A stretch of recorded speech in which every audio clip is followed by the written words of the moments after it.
আম, তো আশা করি এই পেজটা বুঝছো। ঠিক আছে, এই পেজটা আশা করি বুঝছো। এখন দেখো, আমাদের পৃথিবীর সারফেস থেকে এই বিষয়গুলো আসলে গ্র্যাভিটি এন্ড গ্র্যাভিটেশনে খুব সুন্দর করে পড়াতাম, কিন্তু ওগুলো পড়ানোর সুযোগ আসলে হয়ে ওঠে নাই। তো কিছু করার নাই। ধরো এটা হচ্ছে পৃথিবী, আর এটা হচ্ছে ধরো একটা অবজেক্ট। হ্যাঁ, আচ্ছা, ধরো এটা হচ্ছে পৃথিবী, আর এটা পৃথিবীর সারফেস একটা পয়েন্ট। এই পয়েন্টে যদি আমি তোমাদেরকে কি বের করতে বলি, জি বের করতে বলি, জি বলবা তোমরা 9.8। কত বলবা? 9.8। 9.8 ms ইনভার্স 2। এটা জি এর ভ্যালু কোথায়? পৃথিবীর সারফেসে। এবার পৃথিবী থেকে এইচ হাইট উচ্চতায় একটা পয়েন্টের মধ্যে জি এর ভ্যালু কি হবে? জি এর ভ্যালু 9.8 থেকে কমে যাবে। দেখি বললো তো, এইচ দূরত্ব নিচে, হ্যাঁ, পৃথিবীর সারফেস থেকে এইচ দূরত্ব নিচে জি এর ভ্যালু কি বাড়বে নাকি কমবে? বলো, বাড়বে নাকি কমবে?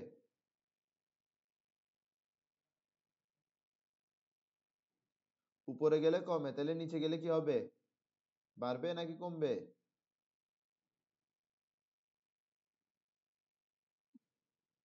কমবে। কমবে। কেন কমবে? কমার কারণটা হচ্ছে, দেখো, যখন তোমার এখানে কি আছে, অবজেক্টটা আছে সারফেসে, তখন সারফেসের অবজেক্টটাকে পুরা পৃথিবী অ্যাট্রাক্ট করতেছে। যখন অবজেক্টটা পৃথিবীর ভেতরে কোন একটা গর্তের ভেতরে আছে, হ্যাঁ, গর্তের গভীরতা কত? এইচ পরিমাণ। তখন অবজেক্টটা আছে এই পয়েন্টে। তো এই পয়েন্টে থাকা অবজেক্টকে কে অ্যাট্রাক্ট করবে? এই অংশটা অ্যাট্রাক্ট করবে। বুঝছো? এবং এই অংশটার কারণে একটা কি তৈরি হবে? অ্যাক্সেলারেশন ডিউ টু গ্র্যাভিটি তৈরি হবে, যেটা অবশ্যই অবশ্যই 9.8 থেকে ছোট হবে। যখন অবজেক্টটা কোথায় আছে? যখন অবজেক্টটা তোমার সারফেসে আছে। যখন অবজেক্টটা কোথায় আছে? যখন অবজেক্টটা তোমার সারফেসে আছে, তখন একটা জিনিস বোঝার চেষ্টা করো। যখন অবজেক্টটা সারফেসে আছে, তখন এই পুরা আর্থ অবজেক্টটাকে অ্যাট্রাক্ট করতেছে। ঠিক আছে? তাহলে 9.8 কখন আসে? যখন পুরা আর্থ অবজেক্টটাকে অ্যাট্রাক্ট করে। তো যখন অবজেক্টটা এখানে আছে, কোন একটা এইচ গভীরতার গুহার ভেতরে আছে, তখন অবজেক্টটাকে পৃথিবী শুধুমাত্র এই অংশটা অ্যাট্রাক্ট করতেছে। তাহলে পুরো অংশটা অ্যাট্রাক্ট করলে 9.8 পরিমাণ জি পেতাম। এখন এই অংশটা অ্যাট্রাক্ট করতেছে, তাইলে জি কি 9.8 থেকে কি পাবো? কম পাবো না?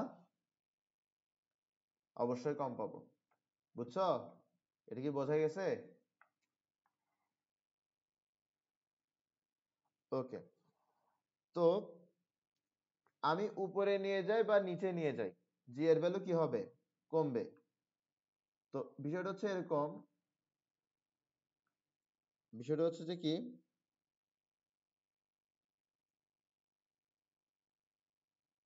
Pendulum moved above or below earth surface। এমনটা যদি করি তাহলে কি হবে? জি এর ভ্যালু কমবে। আমরা কি জানি? T inversely proportional to root over g. G এর ভ্যালু কমলে টি এর ভ্যালু কি হবে? বাড়বে। টি এর ভ্যালু কি হবে? বাড়বে। তাহলে টাইম পিরিয়ড কি হবে? টাইম পিরিয়ড বাড়বে। এবার টাইম পিরিয়ড বেড়ে যাওয়া মানে কি? টাইম পিরিয়ড বেড়ে যাওয়া মানে হচ্ছে, টাইম পিরিয়ড বেড়ে যাওয়া মানে হচ্ছে স্লোলি অসিলেট করবে। স্লোলি কি করবে? অসিলেট করবে। স্লোলি অসিলেট করবে। স্লোলি অসিলেট করলে নাম্বার অফ অসিলেশন কি হবে? নাম্বার অফ অসিলেশন কম হবে। স্লোলি অসিলেশন করবে। স্লোলি অসিলেশন করলে, অসিলেশন যদি স্লোলি হয়, তাহলে নাম্বার অফ অসিলেশন কি হচ্ছে? কমে যাচ্ছে না? যদি তুমি প্রতি সেকেন্ডে নাম্বার অফ অসিলেশন দেখো, কমে যাবে। বুঝছো? আশা করি বুঝছো। এবার আমরা কি জানি? আমরা জানি যে আমাদের ইকুয়েটর, ইকুয়েটর, ইকুয়েটরের মধ্যে আমাদের জি এর ভ্যালুটা কি হয়? ইকুয়েটর থেকে পোলারের দিকে যদি আমরা যাই, তাহলে আমাদের অ্যাক্সিলারেশন ডিউ টু গ্র্যাভিটির ভ্যালু কি হয়? বাড়ে নাকি কমে?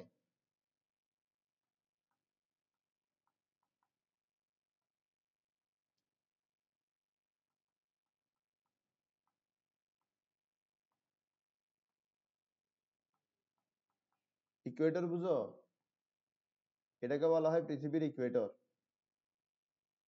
আর এটা এই দুইটা অংশকে বলা হয় পৃথিবীর পোলার রিজন। তো পেন্ডুলামটাকে যদি আমরা ইকুয়েটর থেকে পোলারের দিকে নিয়ে যাই, তাহলে জি এর ভ্যালু কি হবে? হুম, কমবে নাকি বাড়বে? বাড়বে। মাথায় রাখবা, পোলার জি বেশি।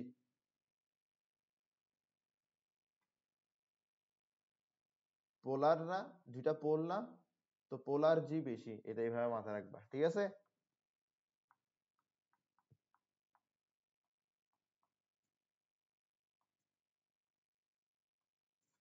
ওকে, ঠিক আছে। তো পোলার রিজনে গেলে কি হবে? জি বেড়ে যাবে। তো জি বেড়ে গেল, জি বেড়ে গেলে কি হবে? টাইম কমে যাবে। টাইম যদি কমে যায়, টাইম পিরিয়ড যদি কমে যায়, টাইম পিরিয়ড কমে যাওয়া মানে কি? অসিলেশন কি হবে? অসিলেশন ফাস্ট হবে। অসিলেশন কি হবে? ফাস্ট হবে। অসিলেশন যদি ফাস্ট হয়, তাহলে নাম্বার অফ অসিলেশনস কি হবে? For a given time number of oscillation কি হবে? বেড়ে যাবে, ঠিক না? বেড়ে যাবে। বুঝছো? আশা করি বুঝছো। এরপরে চাঁদের মধ্যে, চাঁদের মধ্যে অ্যাক্সেলারেশন ডিউ টু গ্র্যাভিটি কি? কম, ঠিক না? তো চাঁদের, ধরো একটা পেন্ডুলাম রাখলাম, একটা পেন্ডুলামকে কি করব? আর্থ থেকে মুনে নিয়ে যাব। তো আর্থ থেকে মুনে নিয়ে গেলে অ্যাক্সিলারেশন ডিউ টু গ্র্যাভিটি কমে যাবে। এটা কমে গেলে টাইম পিরিয়ড বেড়ে যাবে। টাইম পিরিয়ড যদি বেড়ে যায়, তাহলে অসিলেশন কি হবে? স্লো হবে। স্লো অসিলেশন হলে for a fixed amount of, for a fixed interval of time, number of oscillation কি হবে? কমে যাবে।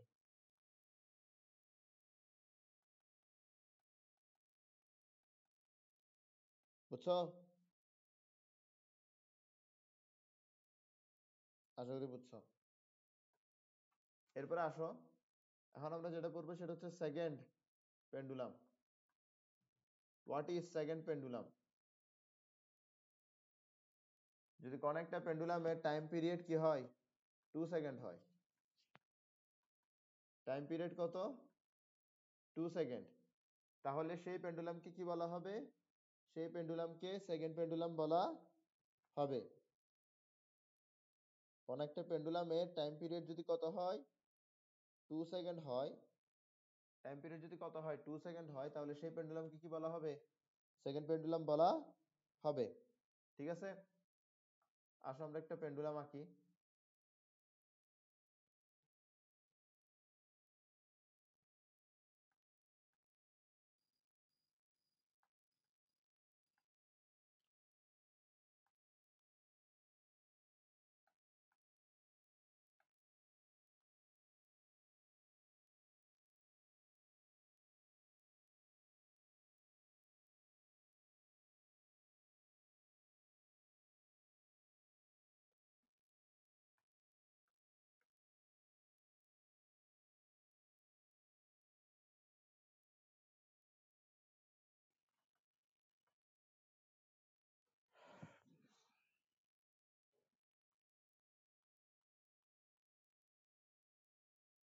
ওকে, তো দেখো,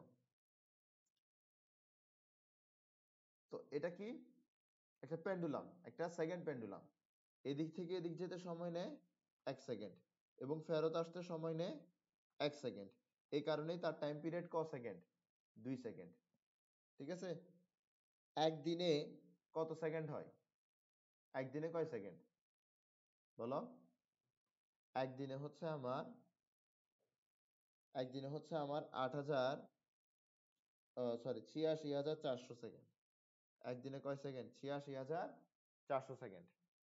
তো 86,400 সেকেন্ডে আমার এই পেন্ডুলামটা কয়টা অসিলেশন দিতে পারবে? 86,400-র অর্ধেক, ঠিক না? 86,400-র অর্ধেক। আমি যদি বলি কয়টা হাফ অসিলেশন দিতে পারবে?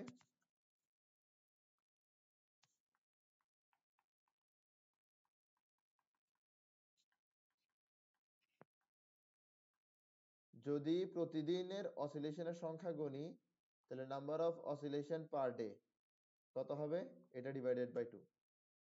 ঠিক আছে, এখন যদি আমরা জিজ্ঞেস করি number of half oscillation per day,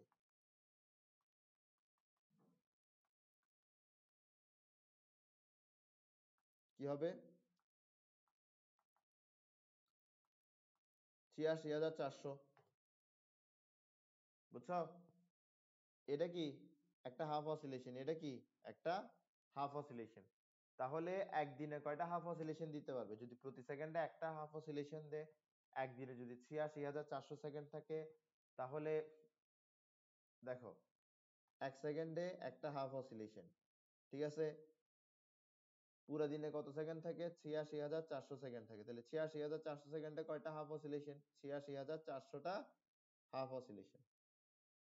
clear, আশা করি ক্লিয়ার, বুঝছো। ওকে, এবার এবার একটা জিনিস বোঝার চেষ্টা করো। আমি যদি কিছু একটা করি, হ্যাঁ, মানে ধরো আমি কি করলাম, একটা সেকেন্ড পেন্ডুলাম নিলাম, এটা ফল্টি হয়ে গেল, ফর সাম রিজন কি হয়ে গেল, ফল্টি হয়ে গেল। তো ফল্টি হওয়া মানে কি, ফল্টি হওয়া মানে হচ্ছে সে একদিনে ৮৬,৪০০টা হাফ অসিলেশন দিতে পারবে না, সে একদিনে ৮৬,৪০০টা হাফ অসিলেশন দিতে পারবে না। ঠিক আছে, অথবা এভাবে বলতে পারো যে পৃথিবীর সারফেসে একটা সেকেন্ড পেন্ডুলাম আছে, এটাকে আমি কি করলাম, এটাকে আমি একটা পাহাড়ের উপরে নিয়ে গেলাম। তো নিয়ে গেলে তো জি এর ভ্যালু চেঞ্জ হওয়ার কারণে টাইম পিরিয়ড চেঞ্জ হয়ে যাবে। তাহলে এই পরিমাণ হাফ অসিলেশন কি তখন দিতে পারবে, তখন দিতে পারবে না। পৃথিবীর সারফেসে সে সেকেন্ড পেন্ডুলাম থাকলেও পাহাড়ের উপরে কিন্তু সে আর সেকেন্ড পেন্ডুলাম না, কারণ পাহাড়ের উপরে সে কিন্তু আগের মতো মানে আগের মতো 2 সেকেন্ড টাইম পিরিয়ড মেনটেন করতে পারতেছে না, কারণ জি কমে গেছে। ওকে, তো ওই সময় আমরা তাকে বলতে পারি একটা ফল্টি সেকেন্ড পেন্ডুলাম। ঠিক আছে, তখন কি বলতে পারি, একটা ফল্টি সেকেন্ড পেন্ডুলাম, ফল্টি। ঠিক আছে, অথবা নাও বলতে পারি, সমস্যা নাই, বলা না বলা ফ্যাক্ট না। কিন্তু বিষয়টা হচ্ছে কি, বিষয়টা হচ্ছে সে পৃথিবীর সারফেসে ৮৬,৪০০ সেকেন্ড, মানে পৃথিবীর সারফেসে এসে ৮৬,৪০০ হাফ অসিলেশন দিতে পারবে। পৃথিবীর সারফেস থেকে উপরে উঠলে সে এই পরিমাণ হাফ অসিলেশন দিতে পারবে না, পৃথিবীর নিচে গেলেও সে এই পরিমাণ হাফ অসিলেশন দিতে পারবে না। বেশি দিবে না কম দিব এটা পরের কথা, আগে এটা বুঝো যে দিতে পারবে না। ঠিক আছে, দিতে পারবে না। ওকে, তো তা আমরা বুঝতেছি যে পৃথিবীর সারফেসের উপরে উঠলে বা পৃথিবীর সারফেস থেকে নিচে নামলে এতগুলো হাফ অসিলেশন সে দিবে না। আবার আরেকটা ক্ষেত্রে দিবে না, ওইটা হচ্ছে তোমার টেম্পারেচার যদি বেশি বেড়ে যায়, সেক্ষেত্রে ইফেক্টিভ লেন্থ বেড়ে যাবে। ইফেক্টিভ লেন্থ যদি বেড়ে যায়, তাহলে তোমার কি হবে, এই পরিমাণ কি আসবে না, হাফ অসিলেশন আসবে না, হয় বেশি আসবে না হয় কম আসবে। বেশি আসবে না কম আসবে এটা পরের কথা, বিষয়টা হচ্ছে এরকম আসবে না। তো এরকম কখন আসবে না, যখন টেম্পারেচার বেশি হবে, অথবা টেম্পারেচার খুব কম হবে, অথবা পৃথিবীর সারফেস থেকে বেশি উপরে নেওয়া হবে পেন্ডুলামকে, অথবা পৃথিবীর সারফেস থেকে বেশি নিচে নেওয়া হবে পেন্ডুলামকে। এইসব ক্ষেত্রে ৮৬,৪০০টা হাফ অসিলেশন পাওয়া একদিনে সম্ভব না। ঠিক আছে, আশা করি বুঝছো। তাহলে কয়টা পাবো, এতটা পাবো। এন এন কি, এন দিয়ে বোঝাচ্ছে যে কয়টা হাফ অসিলেশন বেশি পাচ্ছি বা কয়টা হাফ অসিলেশন কম পাচ্ছি। ঠিক আছে, তাহলে মোট মাঠ এতটা অসিলেশন পাচ্ছি। ফল্টি সারকামস্ট্যান্সেস এর মধ্যে আমরা এই পরিমাণ অসিলেশন পাচ্ছি। তো এই পরিমাণ অসিলেশন পাচ্ছি কয় সেকেন্ডে, ৮৬,৪০০ সেকেন্ডে। তাহলে একটা হাফ অসিলেশন পাচ্ছি কয় সেকেন্ডে, ৮৬,৪০০ ডিভাইডেড বাই ৮৬,৪০০ প্লাস মাইনাস এন সেকেন্ডসে। ঠিক আছে, বুঝছো। এবার আমি যদি বলি দুইটা হাফ অসিলেশন কয় সেকেন্ডে পাচ্ছি, তোমরা বলবা ৮৬,৪০০ into 2 divided by 86,400 plus minus n, plus minus n seconds. তো দেখো দুইটা হাফ অসিলেশন পাইতে এত সেকেন্ড সময় লাগে। তো দুইটা হাফ অসিলেশন মানে কি, একটা ফুল অসিলেশন। দুইটা হাফ অসিলেশন মানে কি, একটা ফুল অসিলেশন। তো একটা ফুল অসিলেশনের জন্য যে টাইমটা দরকার সেটাই কি, টাইম পিরিয়ড। তাহলে টাইম পিরিয়ডের ফর্মুলা কি, t is equals to 86400 into 2 divided by 86400 plus minus n. এটা কি বুঝছো?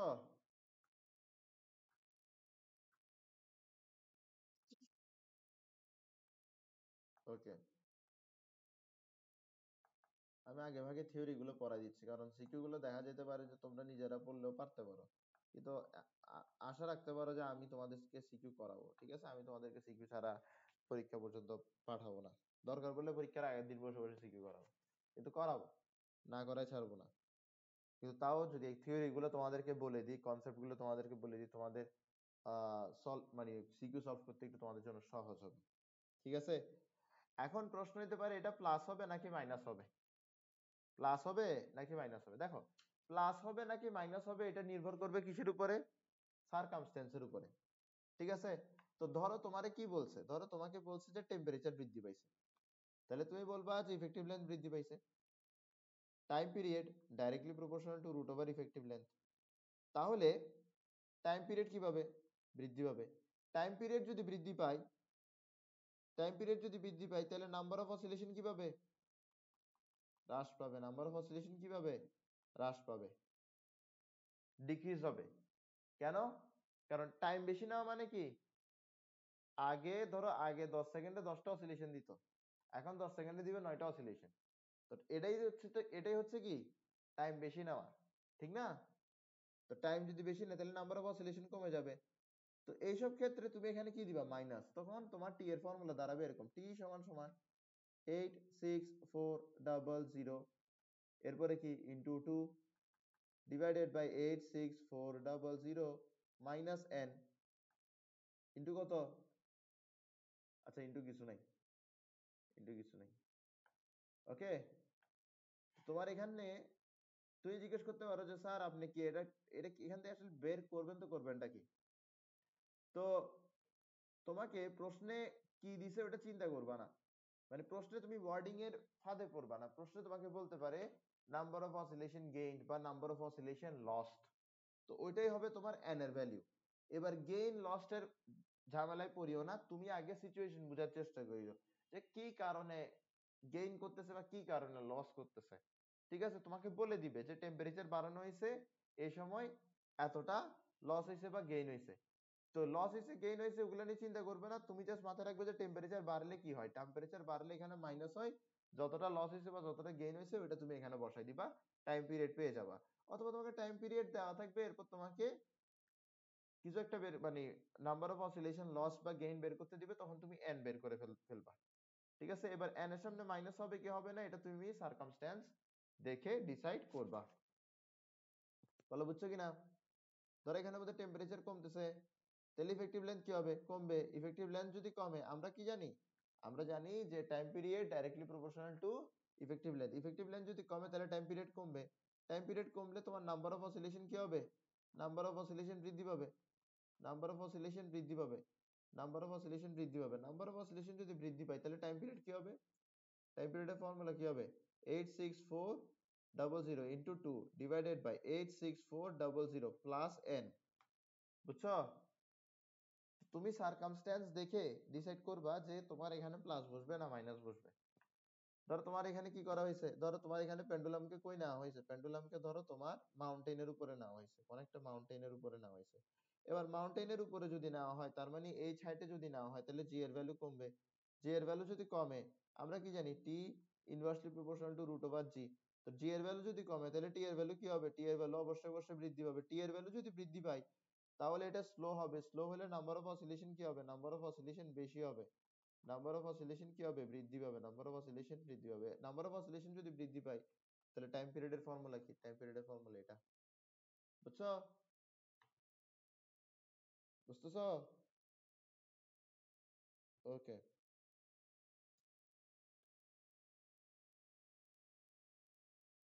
আচ্ছা আচ্ছা, ঠিক আছে ঠিক আছে ঠিক আছে, সমস্যা নাই সমস্যা নাই, অ্যাজ ইউর উইশ। আমরা ক্লাসটা এতটুকুতে এন্ড করে দিই। আমরা তাহলে নেক্সট ক্লাসে একদম সরাসরি সিকিউতে ঢুকে যেতে পারি। ঠিক আছে? ওয়ালাইকুম আসসালাম।